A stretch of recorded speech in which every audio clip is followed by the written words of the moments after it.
ka naman sa mama mo. Oh, bless. Bless. Good job. Hey, kiss mo ba ang mama mo? Gusto mo bang i-kiss? Kiss mama, come here.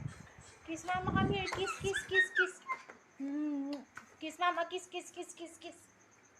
Ay, ayaw. Kabad.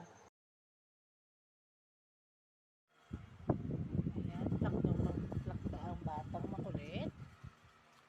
Pagkagaling sa therapy, pag-uwi daw naantok, pero pinigilan ng tito niya na matulog.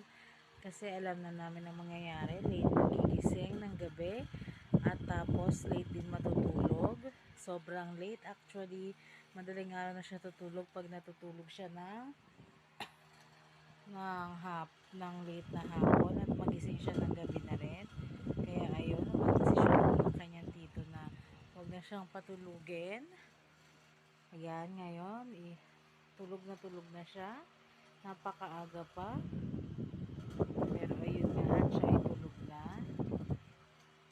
Okay na rin yun, para makatulog din ako agad. Matutulog na ako maya-maya sa tabi niya. Ayan. Dahil may pasok pa din ako bukas ng maaga.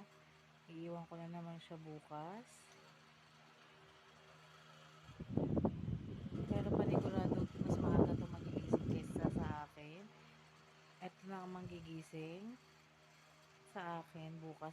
Sana makapagluto rin ako ng kanin at makakain kami dalawa na almusal bago ako